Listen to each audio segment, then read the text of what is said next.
दुनिया में एक से बढ़कर एक क्रिमिनल्स का इतिहास रहा है, लेकिन साउथ अमेरिका के देश कोलंबिया में एक क्रिमिनल ऐसा भी हुआ जो केवल खूंखार और ताकतवर ही नहीं, बल्कि दुनिया का 60वां सबसे अमीर इंसान भी था। कोकेन की दुनिया का ये बेताज बादशाह लेट 1980s में $25 बिलियन का मालिक था। उस समय कोलंबिया की कुल जीडीपी करीब $39 बिलियन थी, यानी वो अकेला ही अपने देश की लगभग 65% जीडीपी अपनी जेब में रखकर घूमता था। वो इतना अमीर था कि उसकी गैंग पैसा गिनती नहीं थी, बल्कि उन्हें किलो के हिसाब से तोला करती थी। उसे अपनी दौलत को गोडाउन में भर के रखना पड़ता, जहां उसकी 10% कमाई हर साल चूहे ही कुतर जाते। जहां वो बिल्डिंग्स, आइलैंड्स, प्राइवेट जू, सॉकर फील्ड्स, कार्स, सबमरीन्स और एरोप्लेन्स जैसे अपनी पसंदीदा चीज़ों पर पैसा पानी की तरह बहाता, तो वहीं वो अपनी बेटी को ठंड से बचाने के लिए मिलियंस ऑफ डॉलर्स आग में जला देता। इतना सब करने के बाद भी उसकी अमीरियत में रत्ती भर का भी फर्क नहीं आया। दुनिया के सबसे बड़े और सबसे अमीर ड्रग माफिया का केवल एक ही कानून था, प्लाता ओ प्लोमो। प्लाता का मतलब कि मेरे साथ मिल जाओ, मैं तुम्हें इतना अमीर बना दूंगा कि तुम्हारी 7 पुश्तें बैठ कर खाएंगी। और प्लोमो का मतलब कि अगर तुम मेरे खिलाफ गए तो मैं तुम्हें क्या, तुम्हारे पूरे खानदान को मिट्टी में मिला दूंगा। उसके इस खतरनाक नियम की वजह से पुलिस हो या मिनिस्टर्स, जर्नलिस्ट हो या फिर जजेस, सब उसकी जेब में रहते थे। जो भी उसके खिलाफ गया उसने उसको मौत की नींद सुला दिया। अपनी क्राइम की हिस्ट्री में उसने 4000 से भी ज्यादा लोगों को मौत के घाट उतारा, जिसमें 600 से ज्यादा केवल पुलिस ऑफिसर्स थे। उसका खौफ इतना था कि उसके बस नाम से लोगों की रूह कांप जाती, और ताकतवर इतना कि उसके इशारे पर देश का संविधान बदल जाता। वो अरेस्ट भी हुआ तो केवल इस शर्त पर कि जेल भी उसकी खुद की बनाई होगी और जेल के गार्ड्स भी उसके ही होंगे। ऐसे कई रोमांचक पहलुओं को समेटे हुए ये कहानी है दुनिया के सबसे बड़े और सबसे अमीर ड्रग लॉर्ड पाब्लो एस्कोबार की, जिसने क्राइम की दुनिया में ऐसा डंका बजाया कि उसके मरने के 20 से ज्यादा साल बाद भी उसके जैसा दूसरा कोई नहीं हो पाया। Authorities as Colombia's leading exporter of cocaine. The Escobar family has reportedly amassed nearly $2 billion smuggling 1,100 pounds of refined cocaine into the United States every month. Drug trafficker, billionaire, killer, but a hero to thousands in his home city. As Cocaine King's only son has now claimed his father took his own life. He had become a cancer to Colombia. Escobar was a monster. I wish he would have spent the rest of his life in prison. I mean, that's what I wanted. Yo soy Pablo Emilio Escobar Gaviria. Pablo Emilio Escobar Gaviria का जन्म 1 दिसंबर 1949 को Colombia के Rio Negro शहर में हुआ था। वो अपने माता पिता के 7 बच्चों में तीसरा था। उसके पिता फार्मर थे और माँ स्कूल टीचर थी। उसके जन्म के कुछ वक्त बाद ही उसका परिवार मेडेलिन शहर में शिफ्ट हो गया, जहां पाब्लो पला बड़ा और वहीं के स्कूल में उसने शुरुआती पढ़ाई की। यूं तो वो शुरू में लॉयर और फिर पॉलिटिक्स में जाकर प्रेसिडेंट बनने का ख्वाब देखता था, लेकिन बढ़ती उम्र के साथ उसका नजरिया और इंटरेस्ट बदलने लगा। उसको समझ आया कि दुनिया में सबसे बड़ा ताकतवर वही है जिसके पास पैसा है। अगर पैसा हो तो क्या लॉयर और क्या पॉलिटिशियन, सबको जेब में रखा जा सकता है। पैसे की अहमियत तब उसे और भी ज़्यादा समझ आई जब घर की खराब फाइनेंशियल कंडीशन की वजह से उसे अपनी पढ़ाई बीच में ही छोड़नी पड़ गई। पढ़ाई छूटने के बाद उसने ठान लिया कि उसे जल्दी से जल्दी बहुत सारा पैसा कमाना है, फिर चाहे उसके लिए उसे किसी भी रास्ते पर जाना पड़े। उसने खुद को वादा किया कि अगर 25 साल की उम्र तक उसने 1 मिलियन पैसे नहीं कमाए तो वो खुदकुशी कर लेगा। इस तरह जुनून की हद तक जल्द से जल्द अमीर बनने की इस ख्वाहिश ने उसे क्राइम की दुनिया में धकेल दिया। वो अपने कजिन गुस्तावो गावेरिया के साथ मिलकर तरह तरह के इलीगल काम करने लगा, जिसमें फर्जी डिप्लोमा डिग्री बेचना, साउंड इक्विपमेंट्स की तस्करी करना और टूम स्टोन्स को चोरी करना शामिल था। लेकिन इन छोटी छोटी चोरियों से आखिर वो कितना और कब तक अमीर बन पाता, इसलिए बड़ा कदम उठाते हुए 20 साल से भी कम उम्र में उसने कार चोरी करना और अमीर लोगों को किडनैप करना शुरू कर दिया। जहां वो कार चोरी कर उसके पार्ट्स को बेचकर खूब पैसा कमाता, तो वहीं अमीर लोगों को किडनैप कर उनकी रिहाई के बदले अच्छी खासी फिरौती वसूल करता। अगर विक्टिम्स की फैमिली पैसा देने से मना करती तो वो उसे बेरहमी से मार डालता। कई मौक़ों पर वह बस अपनी धाक जमाने के लिए रकम मिलने के बावजूद विक्टिम्स को मार दिया करता था। ऐसा ही तब हुआ जब 1971 में एक बार उसने इंडस्ट्रियलिस्ट डिएगो एचावारिया को किडनैप किया, जिसे रिलीज करने के बदले में उसने $50,000 की डिमांड की। उसकी डिमांड पूरे होने के उसे मन मुताबिक पैसे मिलने के बाद भी उसने डिएगो की जान ले ली। ये चोरी और किडनैपिंग का सिलसिला यूं ही चलता रहा और खुद से किए वादे को पूरा करते हुए वो महज 22 साल की उम्र में ही मिलियनेयर बन गया। एक तरफ उसकी बढ़ती क्राइम एक्टिविटीज से बाकी के क्रिमिनल्स के बीच उसका दबदबा हो रहा था, तो वहीं दूसरे ओर वो पुलिस की नजरों में भी आने लगा था। बहुत बार पुलिस की गिरफ्त से बच निकलने के बाद आखिरकार साल 1974 में कार चोरी करने के जुर्म में उसे अरेस्ट कर लिया गया, जिस कारण उसे कई महीनों तक जेल की हवा खानी पड़ी। जेल जाने के बाद भी पाब्लो का हौसला डगमगाया नहीं, बल्कि उसने पुलिस को रिश्वत देने का तरीका ढूंढ निकाला और अपना काम जारी रखा। पाब्लो का मकसद ही पैसा कमाना था, इसलिए जहां भी उसे ज्यादा कमाई दिखाई देती वो हर उस फील्ड में घुस जाता। वो पैसे के लिए पहले चोरी, फोर्जरी, किडनैपिंग और मर्डर जैसे क्राइम करता था, लेकिन जब उसका सामना कोकेन के बिजनेस से हुआ तो उसके प्रॉफिट के आगे उसको बाकी सभी काम फीके लगने लगे। ये 1970 का वो दौर था जब अमेरिका में ड्रग स्मगल कर कोलंबिया के ड्रग ट्रैफिकर बेशुमार पैसा छाप रहे थे। जो भी इस धंधे में था वो माला माल हो रहा था। इसे अपॉर्चुनिटी के तौर पर देखते हुए पाब्लो एस्कोबार ने इस धंधे में घुसने का मन बना लिया। शुरू में उसने कई ड्रग माफियाओं के लिए काम किया, जिनसे उसने ड्रग के धंधे की बारीकियों को सीखा। उसने न केवल स्मगलिंग रूट्स के बारे में जाना, बल्कि ड्रग वर्ल्ड में बहुत से इम्पोर्टेंट कनेक्शंस भी एस्टेब्लिश कर लिए, जो आगे चलकर उसके बहुत काम आने वाले थे। पाब्लो बहुत अच्छे से जानता था कि बड़ी कामयाबी और बड़ा पैसा दूसरों के लिए काम करके नहीं कमाया जा सकता, इसलिए वो ड्रग्स की दुनिया की अच्छी समझ होने के बाद खुद का ड्रग कार्टेल बनाना चाहता था। इस धंधे में अपने पैर जमाने के लिए उसका पहला टारगेट बड़े प्लेयर्स को रास्ते से हटाना था। इसी मकसद के साथ साल 1975 में उसने मेडेलिन के सबसे बड़े कोकेन ट्रैफिकर फैबियो रेस्ट्रेपो को मरवा डाला और उसके लोगों की जिंदगी इस शर्त पर बख्शी कि उन सबको उसके लिए काम करना पड़ेगा। इस इंसिडेंट के बाद बाकी ड्रग ट्रैफिकर्स के बीच पाब्लो का डर बैठ गया, जिससे उसके लिए अपना बिजनेस बनाना आसान हो गया। अगला साल 1976 पाब्लो एस्कोबार की जिंदगी में कई जरूरी मोड़ लेकर आता है। इस साल उसने ओचोआ ब्रदर्स, कार्लोस लीडर और जोसे रोड्रिगोस गाचा जैसे क्रिमिनल्स के साथ मिलकर खुद का मेडेलिन कार्टेल शुरू कर दिया, जिसका काम कोकेन की प्रोडक्शन से लेकर डिस्ट्रीब्यूशन तक का था। कार्टेल का हेड पाब्लो खुद बना, जो पहले ही कोकेन प्रोड्यूसर्स, ट्रांसपोर्ट एक्सपर्ट्स और कुछ करप्ट गवर्नमेंट ऑफिशियल्स के साथ रिलेशन डेवलप कर चुका था। वो कोकेन की सप्लाई के लिए अजीबोगरीब तरीके इस्तेमाल करता, कभी कार के टायर्स में तो कभी टीवी सेट्स में, कभी मछली के पेट के अंदर तो कभी कॉन्डम्स में।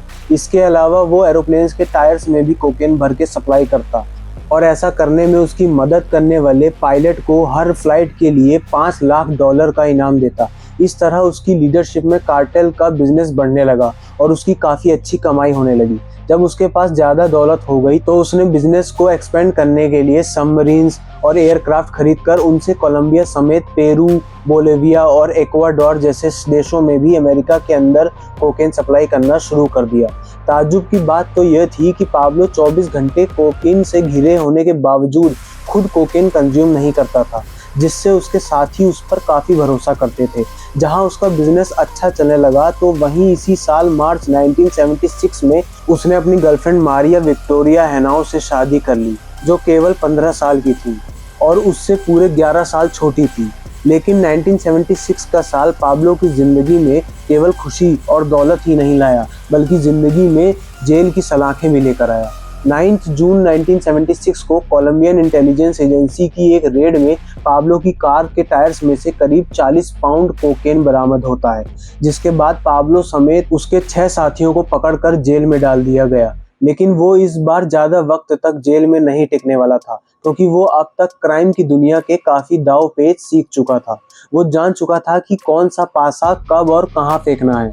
उसने कुछ पुलिस अधिकारियों, वकीलों और जजों को रिश्वत देकर तो कुछ को डरा धमका कर जेल से बाहर निकलने का रास्ता निकाल लिया। जेल से छूटते ही उसने मिसाल कायम करने के लिए उन 2 एजेंट्स को भी मार डाला जिन्होंने उसे अरेस्ट किया था। इस तरह पाब्लो ने अपनी मंशा पूरी दुनिया के सामने साफ जाहिर कर दी थी कि या तो मेरे साथ काम करो या फिर मारे जाओ। इसी को उसने प्लाता और प्लोमो का नाम दिया। प्लाता यानी रिश्वत लो और मेरे साथ हो जाओ, मैं तुम्हें ऊपर से नीचे तक पैसे से भर दूंगा। या फिर प्लोमो यानी अगर मेरे खिलाफ गए तो मैं तुम्हारे साथ साथ तुम्हारे परिवार को भी खत्म कर दूंगा। जर्नलिस्ट हो या फिर पुलिस ऑफिसर्स, मिनिस्टर्स हो या फिर जजेस, सबके सामने वो केवल यही दो ऑप्शंस रखता। उसके इस खतरनाक नियम का असर ये हुआ कि लोग उससे डर कर घूस लेने लगे और उसका धंधा दिन दुनी रात चौगुनी तरक्की करने लगा।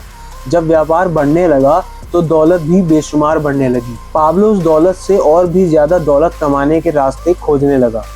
उसके कार्टेल ने बहामास के नॉर्मन के आइलैंड पर काफ़ी ज़मीन खरीदी थी। साथ ही वहाँ 1 किलोमीटर का एयर स्ट्रिप, कई एयरक्राफ्ट्स, एक हार्बर, कुछ बोट्स और मकान खरीदे। वहाँ कोकेन को स्टोर करने के लिए एक रेफ्रिजरेटर वेयर हाउस भी बनवाया गया, जिसके बाद ये आइलैंड पाब्लो के मेडेलिन कार्टेल का सेंट्रल स्मगलिंग रूट बन गया। ये जगह बहुत सोच समझकर चुनी गई थी क्योंकि यहाँ से अमेरिका के फ्लोरिडा का तट कोलंबिया के कंपैरिजन में काफ़ी पास था, जिस कारण यहाँ से और भी तेज़ी और आसानी के साथ कोकेन अमेरिका के अंदर भेजा जा सकता था। साथ ही उसने कोलंबिया के कई ड्रग कार्टेल्स के साथ इस ऑफर के साथ टाई अप किया कि अगर वो अपने ड्रग्स को उसके थ्रू सप्लाई करेंगे तो पुलिस के पकड़े जाने या फिर कोई भी लॉस होने पर पाब्लो उनका पूरा भुगतान करेगा। इस तरह अदर कार्टेल्स भी उसके थ्रू ड्रग सप्लाई करवाने लगे, जिसके लिए पाब्लो उनके प्रॉफिट का एक बड़ा कट चार्ज करता। पाब्लो की स्ट्रेटेजी काम कर रही थी। पलक झपकते ही वो इंटरनेशनल ड्रग ट्रेड का मेजर प्लेयर बन चुका था। जहां अमेरिका के अंदर 80% कोकेन उसके द्वारा एक्सपोर्ट किया जा रहा था, तो वहीं वो अमेरिका के अलावा मैक्सिको, पुर्तो रिको और डोमिनिक रिपब्लिक, वेनेजुएला और स्पेन के कोकेन ट्रेड का भी लार्जेस्ट पोर्शन कैप्चर कर चुका था। इस खतरनाक एक्सपेंशन का रिजल्ट ये हुआ कि वो कोकेन से हर हफ्ते $420 मिलियन कमाने लगा, जिस कारण पूरी दुनिया में उसे द किंग ऑफ कोकेन कहा जाने लगा। पाब्लो की किस्मत के सितारे बुलंदी पर थे। वो अपनी ख्वाबों की ज़िंदगी जी रहा था। उसके पास पैसा इतना हो चुका था कि उन्हें बांधने के लिए हर महीने $2500 केवल रबर बैंड्स पर खर्च करने पड़ते थे। गिनने में कई दिन लग जाते, इसलिए तोल कर उनका हिसाब रखा जाता और गोडाउन में भर दिया जाता। हर साल करीब $2 बिलियन चूहे कुतर जाते या फिर गल सड़ जाते। कमाई बेतहाशा थी, तो पाब्लो के खर्चे भी कुछ कम नहीं थे। वो कई private planes, helicopters, cars, buildings और बंगलोज का मालिक बन चुका था। उसने सबसे ज़्यादा खर्चा मेडेलिन में ही एक घर को बनाने में किया, जिसे उसने हैसिएंदा नेपोलिस का नाम दिया। उसने एक घर 7000 एकड़ में बनवाया, जिसकी केवल जमीन ही $63 मिलियन की थी। उस आलीशान घर में उसने अपने पर्सनल एयरपोर्ट और हेलीपोर्ट बनवाए। साथ ही उसने कई artificial lakes, 6 swimming pools, soccer fields, dinosaur statue, bull fighting arena और टेनिस कोर्ट समेत एक पर्सनल जू भी बनवाया। पाब्लो एस्कोबार के जू में elephants, lions, rhinoceros, gazelles, zebras, hippos, camels और ऑस्ट्रिच समेत 200 तरह के जानवर थे, जिनमें से कुछ तो कोलंबिया के अंदर पाए तक नहीं जाते थे। इसलिए उसने उन्हें बाहर के देशों से अपने प्लेन्स के जरिए स्मगल करवाया था। पैसे की वजह से दुनिया पाब्लो की मुट्ठी में थी। वो जो चाहता उसे वो एक इशारे पर मिल जाता। उसने तब तक इतनी दौलत कमा ली थी कि वो क्या, उसकी आने वाली कई पीढ़ियां भी अगर कोई काम ना करती तो भी उनका गुजारा उसके कमाए हुए पैसों से हो जाता। लेकिन दौलत और ताकत का ऐसा नशा उसके सर चढ़ चुका था कि इतना सब भी उसको कम लगता था। उसने और भी ताकतवर बनने के लिए अपने बचपन के सपने को पूरा कर पॉलिटिशियन बनने का फैसला किया। उसकी रणनीति थी कि अगर वो बड़ा पॉलिटिशियन बन जाता है तो वो जिंदगी भर कानून से बचा रहेगा। इसी मकसद के साथ उसने पब्लिक वेलफेयर के काम करने शुरू कर दिए। उसने गरीबों के लिए मकान, हॉस्पिटल्स, स्कूल्स, चर्चेज, पार्क्स और स्टेडियम बनवाए, जिससे उसे पब्लिक पसंद करने लगी और उसकी पर्सनैलिटी लोगों के बीच एक रॉबिन हुड की बनती गई। बढ़ती पॉपुलैरिटी के बीच पाब्लो एस्कोबार ने कोलंबिया की पार्लियामेंट सीट के लिए कैंपेन शुरू किया और कुछ ही वक्त बाद नवंबर 1982 में उसे जायरो ऑर्टेगा के सब्स्टिट्यूट के तौर पर चुन लिया गया। पाब्लो अब कोलंबिया पार्लियामेंट का मेंबर बन चुका था। दुनिया हैरान थी कि कोलंबिया का सबसे बड़ा क्रिमिनल ही देश की सत्ता में बैठा है। हद तो तब हो गई जब एक बार स्पेन में उसे कोलंबिया कोलंबियन गवर्नमेंट का ऑफिशियल रिप्रेजेंटेटिव बनाकर भेजा गया। ये बात किसी के लिए भी हजम कर पाना मुश्किल था, क्योंकि स्पेन के अंदर सबसे ज़्यादा ड्रग सप्लाई करने वाला पाब्लो एस्कोबार ही था। उसने इस तरह पॉलिटिक्स में आकर खुद को और भी पावरफुल बना लिया था। उसके कार्टेल का बिजनेस अब और भी स्मूथली चलने लगा था, जो अब केवल यूएस का ही नहीं पूरी दुनिया के कोकेन ट्रेड का 80% मार्केट कैप्चर कर चुका था। उसका सपना था कि अब अपने पॉलिटिकल करियर को इतना बड़ा कर ले कि वो देश का प्रेसिडेंट बन जाए, लेकिन इतने बड़े क्रिमिनल रिकॉर्ड के साथ प्रेसिडेंट बनना तो दूर, वो अपने पार्लियामेंट सीट तक भी नहीं बचा पाया। जल्द ही ऑपोजिशन पार्टी के लोग उसके क्राइम्स के पोल खोलने लगे और उसे खुलेआम क्वेश्चन किए जाने लगा। उसके पॉलिटिक्स करियर को भारी झटका तब लगा जब जस्टिस मिनिस्टर रोड्रिगो लारा बोनिला ने उसका पूरा कच्चा चिट्ठा खोलकर उसके खिलाफ इन्वेस्टिगेशन शुरू कर दी। इन्वेस्टिगेशन में उसके पुराने केसेस खोले गए, साथ ही ड्रग्स की कमाई से खरीदी गई उसकी प्रॉपर्टीज और प्लेन्स को भी सीज करने का ऑर्डर दे दिया गया। रही सही कसर तब पूरी हो गई जब एल एस्पेक्टाडोर नाम के अखबार ने इन सारी चीज़ों के बारे में छापकर पाब्लो की पूरी सच्चाई को दुनिया के सामने उजागर कर दिया। यूं तो हर कोई उसके धंधे से वाकिफ था, लेकिन उसके डर, ताकत और रिश्वत की वजह से सब जानकर भी अनजान बने रहते थे। लेकिन देश के एक बड़े पद पर होने की वजह से उसके कामों और आखिर कब तक नज़रअंदाज किया जा सकता था। सत्ता के लालच में कहीं वो दौलत भी ना गवा बैठे, इसलिए पाब्लो एस्कोबार ने जनवरी 1984 में अपनी सीट से रिजाइन कर पॉलिटिक्स से रिटायरमेंट ले लिया। लेकिन बदले की आग में उसने जस्टिस मिनिस्टर रोड्रिगो लारा बोनिला और एल एस्पेक्टाडोर न्यूज़पेपर के एडिटर को बेरहमी से मार डाला। पाब्लो एस्कोबार के बढ़ते क्राइम अब कोलंबियन गवर्नमेंट को काफ़ी परेशान करने लगे थे, इसलिए उसके खिलाफ अरेस्ट वारंट जारी कर दिया गया, जिससे उसे छुपकर रहने को मजबूर होना पड़ा। गवर्नमेंट को ड्रग स्मगलर्स के खिलाफ सख्ती न बरतने के लिए बदनामी सहनी पड़ रही थी, इसलिए कोलंबियन गवर्नमेंट ने यूएस के साथ एक्स्ट्राडिशन एग्रीमेंट भी साइन किया, जिसके तहत पाब्लो जैसे ड्रग ट्रैफिकर्स को पकड़कर अमेरिका को सौंप देना था। पाब्लो क्योंकि अमेरिका में 80% कोकेन स्मगल करने के लिए जिम्मेदार था, इसलिए अमेरिका उसे पकड़कर अपनी जेल में कैद रखना चाहता था। वहीं पाब्लो एस्कोबार भी केवल अमेरिका के पकड़े जाने से ही खौफ खाता था। उसे पता था कि वो यहाँ कोलंबिया में जब चाहे तब आज़ाद हो सकता है, लेकिन अगर एक बार वो अमेरिका के हाथों में आ गया तो कभी नहीं छूट पाएगा। इसलिए उसने कोलंबियन गवर्नमेंट के सामने शर्त रखी कि अगर उसे अमेरिका के हवाले ना करके कोलंबिया की ही जेल में रखा जाए तो वो सरेंडर कर देगा, लेकिन गवर्नमेंट ने उसकी शर्त मानने से इनकार कर दिया। बाद में उसने गवर्नमेंट को ऑफर दिया कि अगर उसे एक्स्ट्राडिशन एग्रीमेंट से राहत देकर अमेरिका को ना सौंपा जाए तो वो कोलंबिया का $10 बिलियन का कर्ज चुका देगा। देश के कर्ज उतारने की डील अच्छी थी, लेकिन बदनामी के चलते गवर्नमेंट इस शर्त पर भी राजी नहीं हुई। जब सीधी उंगली से घी नहीं निकला तो वो खून खराबे पर उतर आया। उसने एक्स्ट्राडिशन पॉलिसीज के खिलाफ लॉस एक्स्ट्रा ट्रेबल ऑर्गेनाइजेशन बनाई। जो भी बड़ा ऑफिसर एक्स्ट्राडिशन एग्रीमेंट के फेवर में बात करता, पाब्लो उसको मरवा देता। इसके अलावा उसने M19 नाम से मशहूर लेफ्ट विंग गोरिल्लास को फंडिंग की, जिन्होंने नवंबर 1985 में कोलंबियन सुप्रीम कोर्ट पर अटैक कर करीब आधे टॉप जजेस की जान ले ली। सुप्रीम कोर्ट को तहस नहस कर दिया गया और एक्स्ट्राडिशन एग्रीमेंट समेत हजारों डॉक्यूमेंट्स जलाकर खाक कर दिए गए। इस तरह पाब्लो ने अपने ही देश के खिलाफ जंग छेड़ दी थी, लेकिन इतना सब करने के बाद भी उसकी मुसीबतें कम नहीं हुई। जहां वर्जिलियो बार्को वर्गास ने देश का नया प्रेसिडेंट बनते ही यूएस के साथ फिर से एक्स्ट्राडिशन ट्रीटी साइन कर दी थी, तो वहीं यूएस एजेंसीज की मदद से कोलंबियन फोर्सेज उसके ठिकानों पर रेड कर उसके कोकेन स्टोरेज को जब्त करने लगी। उसको हर तरफ से घिरता देख उसके राइवल काली कार्टेल ने भी उसे टारगेट करना शुरू कर दिया।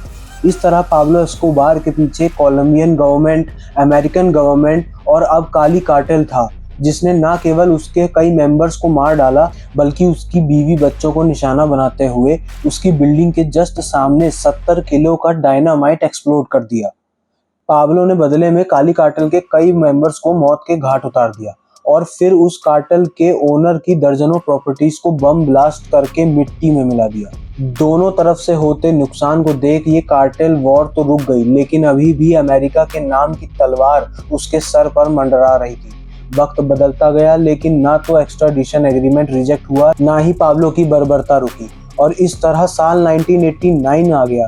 ये साल दुनिया के लिए चौंकाने वाले आंकड़े लेकर आया था, जहां एक आंकड़ा पाब्लो एस्कोबार की नेटवर्क का था जो करीब $25 बिलियन थी। और इस हिसाब से वो पूरी दुनिया का 7th रिचेस्ट पर्सन था। तो वहीं एक आंकड़ा पाब्लो द्वारा किए जा रहे मर्डर्स का था, जिसका असल में कोई भी एक्यूरेट नंबर नहीं था। बस सबको इतना पता था कि वो ना केवल अपनी अमीरी की ऊंचाई पर है, बल्कि अपनी खूनी खेल के भी पीक पर पहुंच चुका है।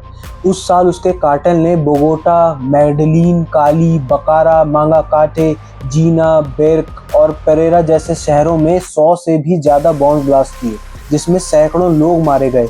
किसी की भी जान लेना अब उसके लिए ज़रूरत नहीं, बल्कि उसकी आदत बन चुकी थी। वो जब चाहे जिसको चाहे मरवा सकता था। उसने civilians, rivals, police officers, journalist, ministers और जजेस, किसी को नहीं बख्शा। वहीं अब उसके निशाने पर देश के नए प्रेसिडेंट बनने वाले लीडर्स भी थे। जहां अगस्त 1989 में उसने प्रेसिडेंट के सबसे बड़े दावेदार लुइस कार्लोस गैलान को मरवा डाला, तो वहीं नवंबर 1989 में प्रेसिडेंट पद के लिए दूसरे मेन कैंडिडेट सीजर गाविरिया को मारने के लिए एवियंका फ्लाइट 203 को बम से उड़वा दिया, जिसमें 100 से भी ज़्यादा मासूम लोग मारे गए। किस्मत से सीजर गाविरिया से ये फ्लाइट मिस हो गई थी, जिस वजह से वो बच गए और देश के अगले राष्ट्रपति बन गए। इसके बाद कोलंबियन फोर्सेस और पाब्लो के बीच खून का खेल कई महीनों तक लगातार चलता रहा, जहां पाब्लो ज़्यादा से ज़्यादा पुलिस ऑफिसर्स को मारने के लिए गैंगस्टर्स को भारी भरकम इनाम देता था। तो वहीं कोलंबियन फोर्सेस ने भी उसके क्राइम में इन्वॉल्व उनके cousin and right hand Gustavo Gaviria, brother in law Fabio नेव और उसके कार्टेल के सेकंड इन कमांड रोड्रिगोस गाचा समेत उसके कई करीबी साथियों को मौत की नींद सुला दिया था। साथ ही उसके सैकड़ों साथी अरेस्ट कर लिए गए थे। इस लगातार चलती खूनी हलचल पर ब्रेक तब लगा जब 1991 में कोलंबियन अथॉरिटीज ने पाब्लो के मन का फैसला सुनाते हुए कोलंबियन क्रिमिनल्स को अमेरिका के हवाले करने का कानून निरस्त कर दिया। इस कानून के बदलने के पीछे पाब्लो एस्कोबार का ही हाथ माना जाता है, लेकिन वो बस इतने भर से मानने वाला नहीं था। वो अपने टेररिज्म के दम पर सरकार से और भी ज़्यादा छूट चाहता था। इसलिए उसने जून 1991 में इस शर्त पर खुद को सरेंडर किया कि वो खुद की बनाई हुई जेल में रहेगा और उस जेल की सिक्योरिटी के लिए गार्ड्स भी उसी के होंगे। साथ ही उसने ये शर्त भी रखी कि जेल के 12 मील के दायरे में कोलंबियन पुलिस मौजूद नहीं होनी चाहिए। उसकी तरफ से ये किए जा रहे लगातार बॉम्ब ब्लास्ट और मर्डर को देखते हुए कोलंबियन गवर्नमेंट को उसकी इस शर्त को भी मंजूरन मानना पड़ा। ये इतिहास में पहली बार था जब किसी क्रिमिनल को इतनी सहूलियत दी गई थी कि वो अपनी बनाई हुई जेल में रह सके। पाब्लो एस्कोबार ने अपनी दबंगई से ये करिश्मा कर दिखाया था। उसने अपने लिए ला कैथेड्रल नाम की एक आलीशान प्रिजन बनवाया, जिसके कमरे किसी 5 स्टार होटल से कम नहीं थे। वेल डेकोरेटेड कमरों में बड़े बड़े bed, TV sets, music players, imported furniture, personal library और कारपेटेड फ्लोर्स थे। साथ ही जेल में पूल रूम्स, बार और सॉकर फील्ड्स भी मौजूद था, जहां उससे मिलने बड़े बड़े सेलिब्रिटीज, सॉकर प्लेयर्स और ब्यूटी क्वींस आती। इन सभी फैसिलिटीज के बीच वो न केवल ऐशो आराम की जिंदगी जी रहा था, बल्कि उसकी बिजनेस मीटिंग्स भी बिना किसी रुकावट के चल रही थी। उसकी लीडरशिप में केवल अमेरिका के ही अंदर हर दिन 15 टन कोकेन सप्लाई हो रहा था, जिससे वो बेतहाशा कमाई कर रहा था। इस तरह पाब्लो एस्कोबार केवल नाम के लिए जेल में था। उसके वहां रहने से ना तो उसकी दिनचर्या बदली थी और ना ही उसके इलीगल बिजनेस पर कोई असर पड़ा था। कई महीनों तक वो इसी तरह मजे से अपनी बनाई हुई जेल में रहा, लेकिन एक दिन जब उसने अपने कार्टेल के 2 मेंबर्स को टॉर्चर कर बुरी तरह मार डाला, तो गवर्नमेंट की चिंताएं फिर से बढ़ने लगी। सरकार को समझ आ चुका था कि पाब्लो के उस जेल में रहने से ना तो उसके कोकेन का धंधा कम होगा और ना उसकी ब्रूटैलिटी कम होगी। इसलिए उसको किसी टाइट सिक्योरिटी में रखने का फैसला किया गया। उसे पकड़ने के लिए 22 जुलाई 1992 को कोलंबियन फोर्सेस ने ला कैथेड्रल प्रिजन पर दस्तक दी, लेकिन तब तक बहुत देर हो चुकी थी। पाब्लो एस्कोबार को अपने सोर्सेज के जरिए गवर्नमेंट का प्लान पहले से ही पता चल गया था और वो कोलंबियन फोर्सेस के आने से पहले ही फरार हो चुका था। उसका जेल से भागना कोलंबियन अथॉरिटीज के लिए बेहद शर्मनाक था। अमेरिका इस लापरवाही के लिए उन्हें फटकार रहा था। अमेरिकन गवर्नमेंट जल्द से जल्द अपने देश में बढ़ते ड्रग सप्लाई को रोकना चाहती थी, जिसके लिए कोकेन किंग पाब्लो एस्कोबार का पकड़ा जाना सबसे जरूरी था। इसलिए सीक्रेट एक्शंस लेते हुए कोलंबियन पुलिस और आर्मी के साथ अमेरिका की ड्रग एनफोर्समेंट एजेंसी DEA ने मिलकर पाब्लो एस्कोबार को पकड़ने के लिए सर्च ब्लॉक नाम का ऑपरेशन यूनिट तैयार किया। साथ ही उससे जुड़ी कोई भी इंपॉर्टेंट इंफॉर्मेशन देने वाले के लिए 2.7 बिलियन कोलंबियन पेसोस का रिवॉर्ड डिक्लेयर कर दिया गया। पाब्लो एस्कोबार अपने राज में दुश्मनी के इतने बीज बो चुका था कि अब उसके लिए ज्यादा दिनों तक बच पाना मुश्किल था। जहां कोलंबियन एंड अमेरिकन गवर्नमेंट उसके पीछे हाथ धोकर पड़ चुकी थी, तो वहीं उसे खत्म करने के लिए लॉस पेपेस नाम का एक पैरामिलिट्री ग्रुप भी खड़ा हो चुका था। ये ग्रुप पाब्लो के राइवल्स और एनिमीज का था, जिनको उन फैमिली मेंबर्स का भी सपोर्ट था जिनके किसी अपने को पाब्लो ने मार डाला था। उसने अपनी जिंदगी में 4000 से भी ज्यादा लोगों की जान ली थी, जिनमें सैकड़ों पुलिस वाले थे। इसी से अंदाजा लगाया जा सकता है कि उसके अगेंस्ट में इस ग्रुप को कितने हजारों लोगों का सपोर्ट होगा। देखते ही देखते दौलत और शोहरत के शिखर पर बैठा हुआ पाब्लो एस्कोबार सबका दुश्मन बन चुका था। एक तरफ उसके एसोसिएट्स और मेंबर्स को पुलिस निशाना बना रही थी, तो दूसरी ओर लॉस पेपेस ग्रुप भी उसके सैकड़ों साथियों को मौत के घाट उतार रहा था। ये शायद पहली बार था जब उसकी अरबों खरबों की दौलत भी उसको प्रोटेक्शन नहीं दे पा रही थी। वो जेल से भागने के बाद किसी तरह करीब 1.5 साल तक पुलिस की गिरफ्त से दूर रहा है।